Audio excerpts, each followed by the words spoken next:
How's it? In the first weekend of July 2021, 12 of us decided to ride Die Hel and back. That's Die Hel in Gamkaskloof. Here we are, leaving Buffeljagstrafier, just outside Swellendam, where we rendezvoused before the ride. What we aimed to do was take as many of the back roads as possible, because, well, that's what adventure bikes are for, right? First stop of the day was for brunch in Van Wyksdorp. This is Spekboom.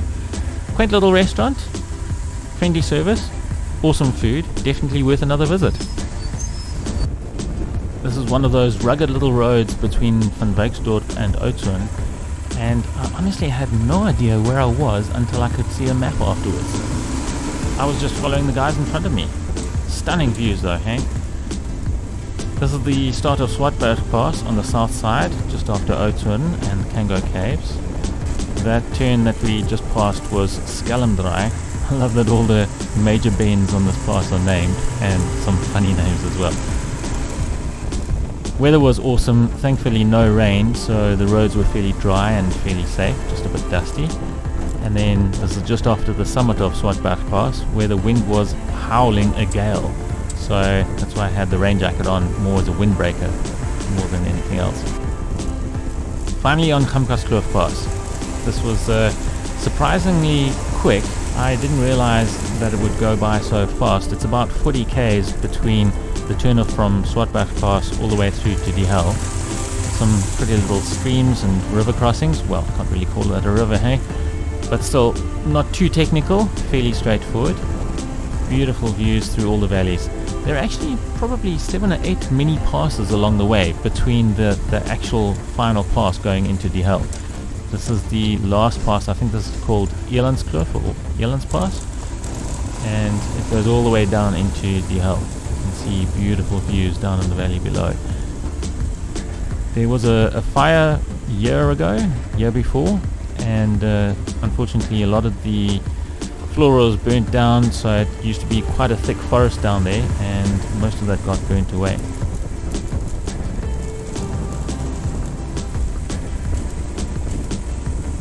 You've got to keep your wits about you here. You have any fear of vertigo or fear of heights, then this is clearly not for you.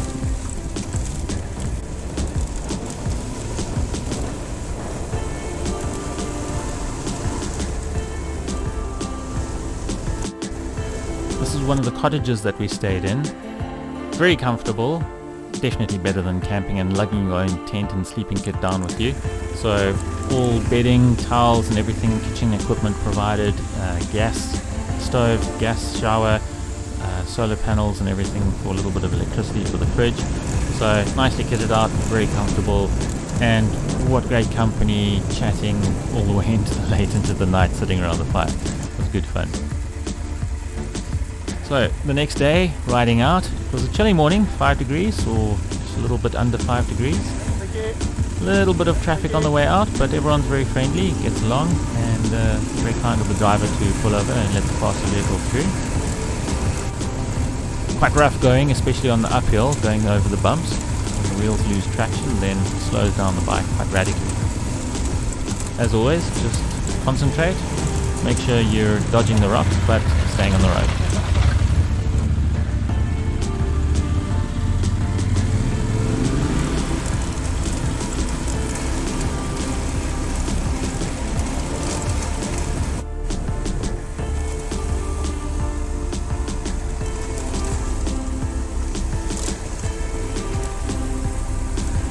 Quite a few klipspringers in the area, so here they are scattering up the hill, but have a look down there, just around the bend. There's one standing on the road, on the side of the road. That's what you've got to watch out for. They seem to be quite brazen, fearless, hardly moved. More of those river crossings. Got a bit of a splash over here, and they had a wet bum after this part.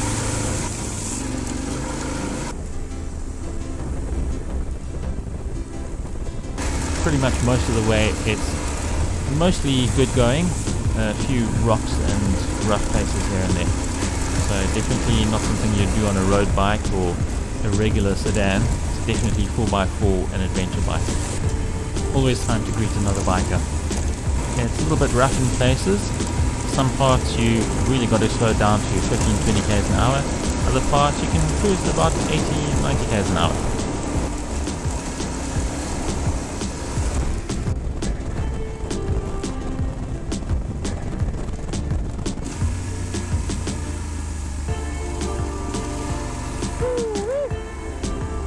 And at last, the Swartberg Pass.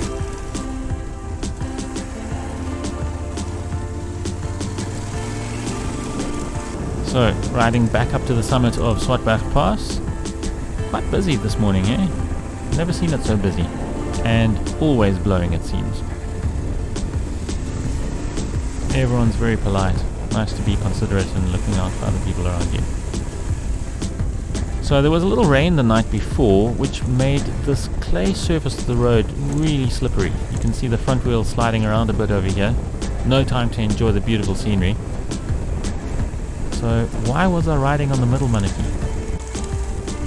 So all in all, not a very technical ride, just a few tricky sections here and there to keep us on our toes. Lovely company, and what a memorable weekend. Loved getting this one ticked off my bucket list. Hope you enjoyed it too. See you on the next ride.